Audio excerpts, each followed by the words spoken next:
आज के सेशन में हम बात करने वाले हैं साइक्लोन्स के बारे में। साइक्लोन्स एक ऐसे डिजास्टर हैं जो इंडिया के सिर्फ ईस्ट कोस्ट को नहीं, साथ ही साथ वेस्ट कोस्ट को भी इफेक्ट करता है। और इसीलिए इस सेशन में हम इन डिटेल बात करने वाले हैं साइक्लोन्स के बारे में, चाहे वो ट्रॉपिकल साइक्लोन्स हो या फिर टेम्परेट साइक्लोन्स हो। Hello students, welcome to Chahal academy. My name is Shubhangi Singh and today we are discussing cyclones, what they are, how they are classified and how much India is prepared to deal with it and way forward क्या होना चाहिए। For more such videos and concept related understanding, please subscribe to our YouTube channel. Now let us start by understanding। सबसे पहले हम ये समझने से start करते हैं कि बेसिकली साइक्लोन्स जो हैं वो होते क्या है। साइक्लोन्स जो है वो बेसिकली लो प्रेशर एरिया है जिसके अराउंड एक रैपिड इनवर्ड सर्कुलेशन हो रहा है। तो अगर मैं यहां पे खड़ी हूं तो यहां पर लो प्रेशर एरिया डेवलप्ड है और यहां जो सर्कुलेशन हो रहा है वो इनवर्ड हो रहा है। अभी जो सर्कुलेशन की हम बात करें तो यहां पर इंटरेस्टिंग चीज ये है कि यहां पे नॉर्दर्न हेमिस्फीयर में जो सर्कुलेशन होता है वो एंटी क्लॉकवाइज होता है। That means it goes like this. अगर क्लॉक का मूवमेंट है तो क्लॉक का मूवमेंट ऐसे होता है, but anti clockwise it is in the opposite direction. और अगर सदर्न हेमिस्फीयर की बात करें तो यहां पर जो मूवमेंट है वो क्लॉकवाइज होता है, जैसा कि एक यूजुअल क्लॉक घूमती है।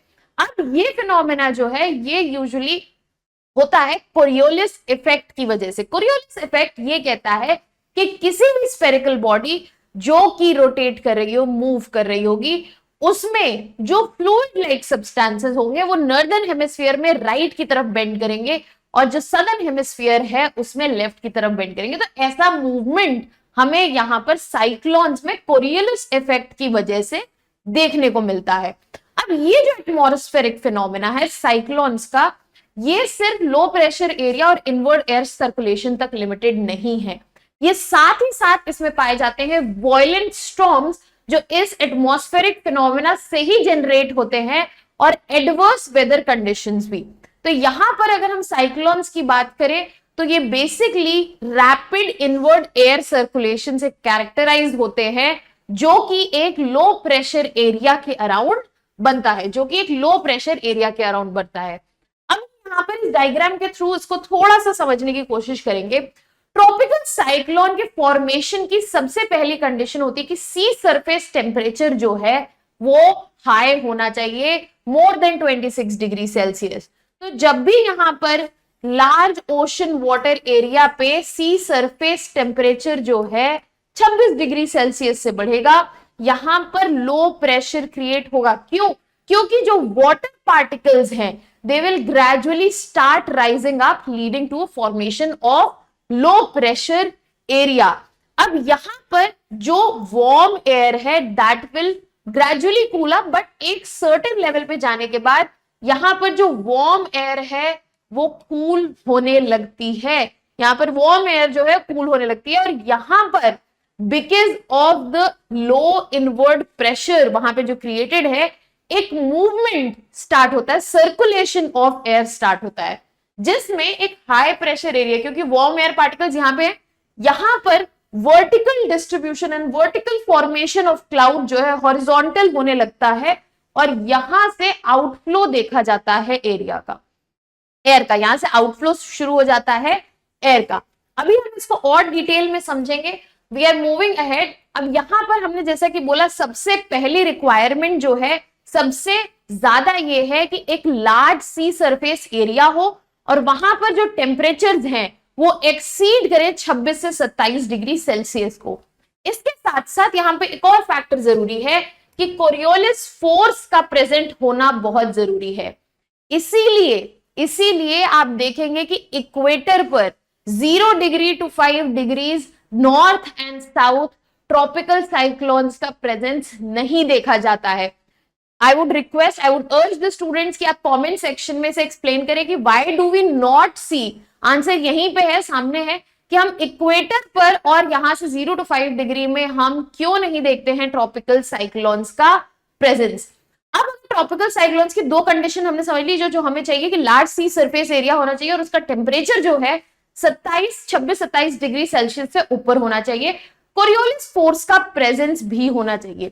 इसके अलावा जो वर्टिकल विंड स्पीड है, वर्टिकल विंड स्पीड जो है उसमें वेरिएशन नहीं चाहिए, मिनिमल वेरिएशन होनी चाहिए वर्टिकल विंड स्पीड में, ताकि ये जो वाटर पार्टिकल्स हैं वो ग्रेजुअली राइज कर सके। अगर वर्टिकल विंड में वेरिएशन है तो इन वाटर पार्टिकल्स का राइज जो है डिसरप्ट होगा, और साथ ही साथ एक pre existing weak low pressure area चाहिए जो धीरे धीरे इंटेंसिफाई हो जाता है, जो धीरे धीरे इस पर्टिकुलर फिनोमेना में इंटेंसिफाई हो जाता है।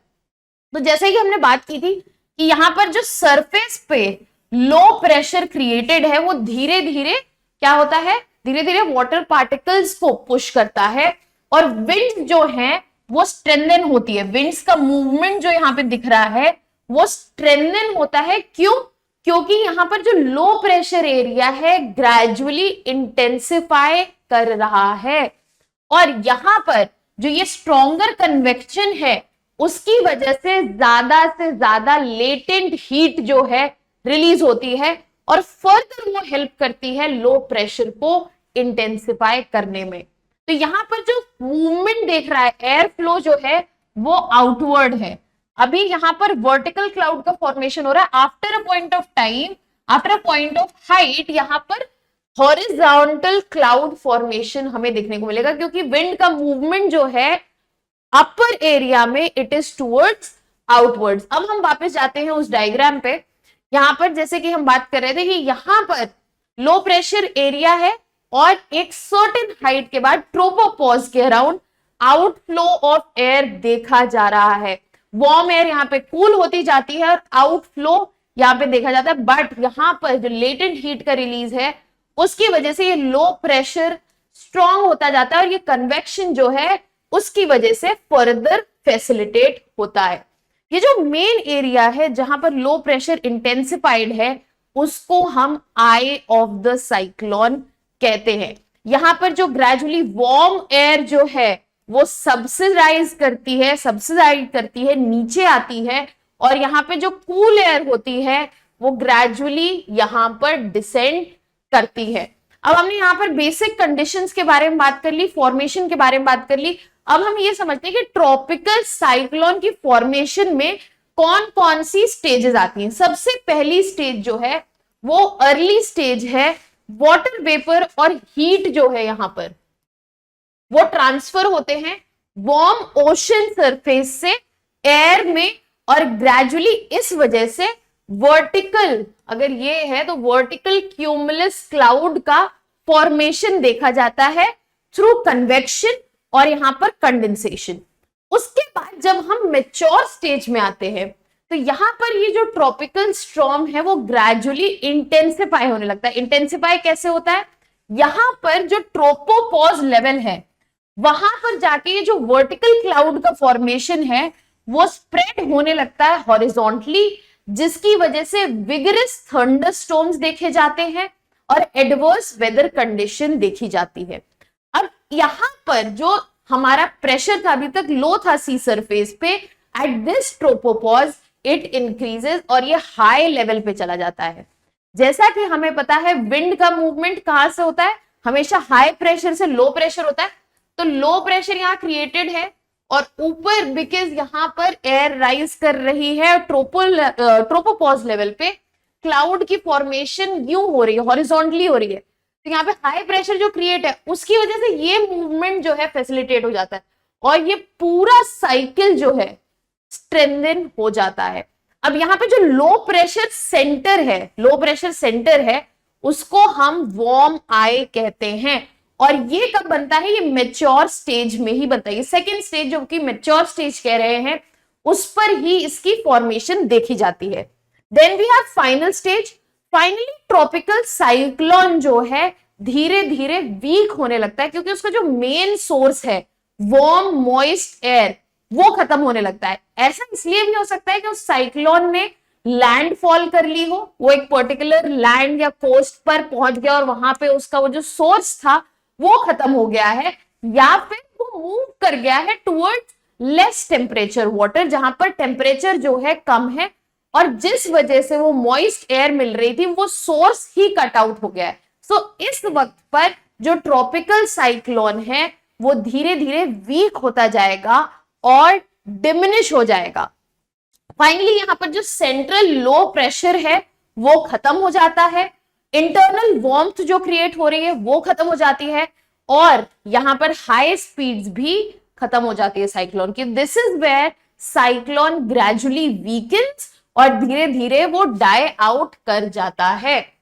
Now if we can see that if we are trying to understand कि यहाँ पे कैसे हाई ह्यूमिडिटी जो अभी हम डिस्कस कर रहे थे और ओशन टेम्परेचर जो है वो मेजर कंट्रीब्यूटिंग फैक्टर है। यहाँ पर हमने एक ओशन सरफेस लिया है और यहाँ पर हम बोल रहे हैं कि एक लो प्रेशर एरिया ऑलरेडी एग्जिस्टिंग है और वाटर जो है इवेपोरेट करता है और आता है कांटेक्ट में मास ऑफ कोल्ड एयर, जिसकी वजह से क्लाउड फॉर्मेशन आपको देखने के लिए मिल रही है। जब वर्टिकल क्लाउड फॉर्मेशन होती है यहां पर column of low pressure develop होता है सेंटर में और इस लो प्रेशर के अराउंड विंड्स डेवलप होती हैं।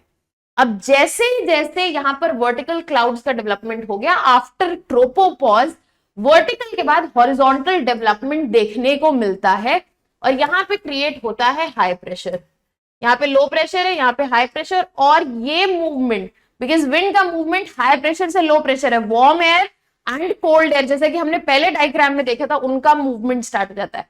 तो ये पूरी साइकिल जो है यहाँ पर स्ट्रेंथन हो जाती है एंड फाइनली जब प्रेशर जो है सेंट्रल कॉलम में जिसको हम आई कहते हैं जब वो कम होगा तभी ये स्पीड ऑफ विंड जो है कम होगी और साइक्लोन अपने फाइनल स्टेज पे पहुंचेगा जहां पे वो ग्रेजुअली डाई आउट हो जाता है।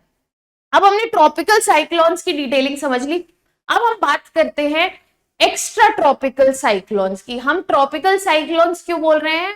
बिकॉज इनकी प्रेजेंस हम ट्रॉपिकल रीजन में देखते हैं, इनका फॉर्मेशन हम ट्रॉपिकल रीजन में देखते हैं। बट अगर हम टेम्परेट रीजन्स की बात करें, मिड लेटिट्यूड्स की बात करें, तो वहां पे हमें प्रेजेंस पाया जाता है एक्स्ट्रा ट्रॉपिकल साइक्लोन्स का। एक्स्ट्रा ट्रॉपिकल साइक्लोन्स को हम टेम्परेट साइक्लोन्स भी कहते हैं, मिड लैटिट्यूड साइक्लोन्स भी कहते हैं, फ्रंटल साइक्लोन्स भी कहते हैं या फिर वेव साइक्लोन्स भी कहते हैं। जब टेम्परेट साइक्लोन्स जो है ओरिजिनेट होते हैं पोलर रीजन में, वो इफेक्ट करते हैं टेम्परेट जोन्स को भी और हाई ऑल्टीट्यूड रीजन्स को भी। टेम्परेट साइक्लोन्स की जो फॉर्मेशन है वो बेसिकली फ्रंट्स की वजह से होती है। यहां पर एक छोटा सा कॉन्सेप्ट समझने की कोशिश करते हैं जिसको हम कहते हैं air masses. So whenever we are talking about an air mass, जब भी हम एयर मास की बात कर रहे हैं तो हम ये बोल रहे हैं कि एक ब्रॉड बड़ा कॉलम ऑफ एयर है जो कि क्योंकि वहां पर उसके नीचे जो लैंड है वो बहुत बढ़िया और उसके जो फीचर्स हैं, राइट, चाहे वो टेम्परेचर हो, चाहे वो वहां पर वाटर प्रेजेंस हो, वो अडेप्ट करता है। For example let's imagine Siberia के ऊपर बड़ा सा एयर मास कॉलम है, तो वो कैसे होगा?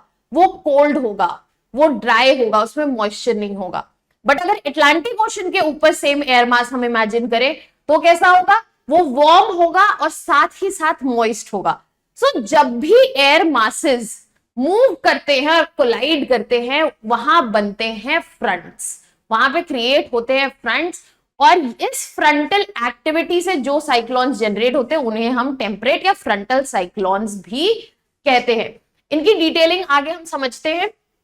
अब ये जो फॉर्मेशन है एक्स्ट्रा ट्रॉपिकल साइक्लोन्स की, उसको एक्सप्लेन किया गया है यूजिंग पोलर फ्रंट थ्योरी।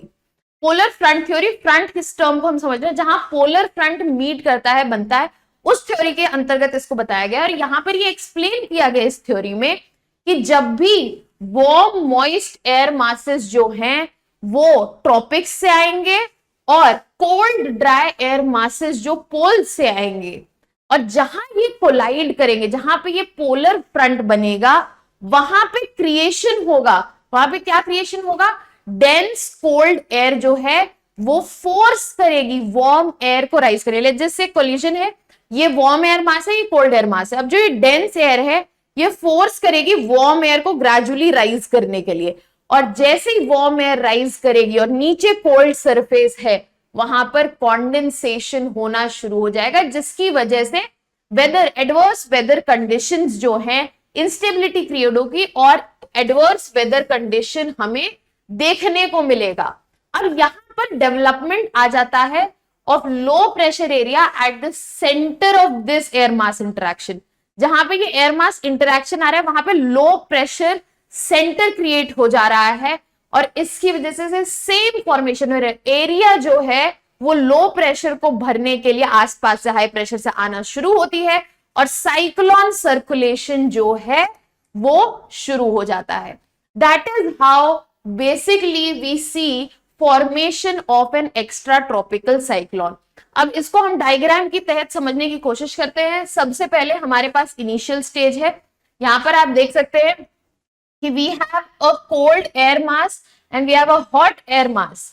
अब यहां पर जैसे ही ये कोलाइड करेंगे एक वेव लाइक अपीयरेंस आप देख सकते हैं, ये क्रिएट होती है because they are trying to make space. अब वार्म एयर जो है ग्रेजुअली जो है राइज कर जाती है above the cold air mass, जिसकी वजह से लो प्रेशर एरिया क्रिएट होता है और यहां पर आसपास के एरिया में जो विंड है लो प्रेशर एरिया, बिकॉज हमेशा हाई प्रेशर से लो प्रेशर का विंड मूवमेंट रहेगा, ये साइक्लोनिक सर्कुलेशन, इस साइक्लोनिक सर्कुलेशन को हम यहां पर देख सकते हैं। फाइनली ये जो फ्रंट है धीरे धीरे डिमिनिश हो जाता है और उसको हम कहते हैं ऑक्लूडेड फ्रंट और ये सर्कुलेशन फाइनली डाई आउट हो जाता है जब लो प्रेशर एरिया डिमिनिश कर जाता है, जब लो प्रेशर एरिया डिमिनिश कर जाता है। अब बात करते हैं बेसिकली साइक्लोन्स इन इंडिया की। हमने दोनों साइक्लोन समझ लिए, ट्रॉपिकल साइक्लोन्स भी समझ लिए, टेम्परेट साइक्लोन्स भी समझ लिए। अब बात करते हैं साइक्लोन्स इन इंडिया की। ट्रॉपिकल साइक्लोन्स का जो ओरिजिन है वो मोस्टली बे ऑफ बंगाल और अरेबियन सी में देखा जाता है इंडिया में। ये जो साइक्लोन्स हैं high wind speed, heavy rainfall affecting coastal areas देखते हैं जैसे कि Tamil Nadu, Andhra Pradesh, west Bengal, Odisha is heavily affected by these cyclones as well as Gujarat. पहले जो इन साइक्लोन्स का ट्रॉपिकल साइक्लोन्स का प्रेजेंस देखा जाता था, फ्रीक्वेंसी वो बे ऑफ बंगाल में ज्यादा थी because of higher temperature. However in recent years we have seen the frequency of cyclones increasing in Arabian Sea as well.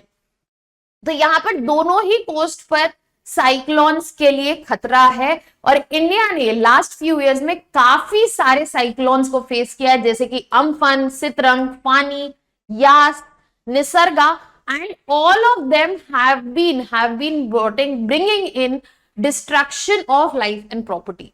So it becomes very important कि हम इन साइक्लोन्स से डिजास्टर मैनेजमेंट की बात करें और ये देखें कि हम क्या कर सकते हैं इनको मैनेज करने के लिए। अब अगर साइक्लोन्स के कॉन्टेक्स्ट में बात करें तो दो मेजर्स लिए जा सकते हैं। सबसे पहले हमारे पास है स्ट्रक्चरल मेजर्स, ऐसे मेजर्स जहां पर हम प्रोटेक्ट कर सके using the infrastructure. For example cyclone shelters हो गए, साइक्लोन रेजिस्टेंट बिल्डिंग्स हो गई, रोड लिंक्स हो गए, कल्वर्ट्स, ब्रिजेस, कनाल्स, ड्रेन्स, जो ऐसे स्ट्रक्चर जो हमें साइक्लोन से प्रोटेक्ट कर सके और ऐसे कम्युनिकेशन और पावर ट्रांसमिशन जो ब्रेक ना हो, जो कंटिन्यूड रखे नॉर्मल लाइफ, ऐसे स्ट्रक्चरल मेजर्स लाने पड़ेंगे, स्ट्रक्चर्स लाने पड़ेंगे जो हमें साइक्लोन से प्रोटेक्ट करे। अब अगर बात करें नॉन स्ट्रक्चरल मेजर्स के बारे में तो हमें फोकस करना पड़ेगा ऐसे मेजर्स पे ताकि हमें वार्निंग टाइमली मिले, हमें अंडरस्टैंडिंग हो इस पर्टिकुलर डिजास्टर की और इसके बारे में अवेयरनेस हो। जैसे कि अर्ली वार्निंग डिसेमिनेशन सिस्टम्स की जरूरत है, coastal zone management, overall coastal zone management की जरूरत है, disaster risk management and capacity building of all the stakeholders which are involved. So we have to manage this particular disaster in two ways, structural and non-structural. अगर हम Odisha state की बात करें जहां पे सबसे ज्यादा फ्रीक्वेंसी देखी जाती है in terms of cyclones, there are few dedicated measure जो इंडिया के हमेशा रहे हैं जैसे कि enhanced early warnings. Indian meteorological department जो है अपनी फोरकास्ट को इंप्रूव करता रहा है विद एडवांस टेक ताकि बेटर और अर्ली एनहांस्ड वार्निंग्स मिलती रहें और better protection measures in place हो सके। साथ ही साथ dedicated agencies we have NDMA, that is National Disaster Management Agency, as well as SDMA, that is State Disaster Management Agency. Infrastructure में बहुत इन्वेस्ट किया है ताकि प्रॉपर शेल्टर्स और इवैक्यूएशन सेंटर्स जो है बन सके। कम्युनिटी एंगेजमेंट, जिसमें अवेयरनेस कैंपेन्स, ट्रेनिंग प्रोग्राम्स की बात होती है, ताकि यहाँ पर जो स्टेक होल्डर्स इन्वॉल्व हैं and life that is expose to this disaster, उसको प्रोटेक्ट किया जा सके। और साथ ही साथ इंटरनेशनल कोलैबोरेशन, ताकि हम ग्लोबल बेस्ट प्रैक्टिसेस जो है इनकलकेट कर सके in terms of disaster management. Other than that, if we talk about cyclone, आपके एग्जाम के पर्सपेक्टिव से be it GS1 in terms of geography और disaster management, एक काफी इंपॉर्टेंट टॉपिक है और इसकी समझ जो है आपको काफी हेल्प कर सकती है। That was all from my side. For more such videos, you can subscribe to our YouTube channel. Thank you so much.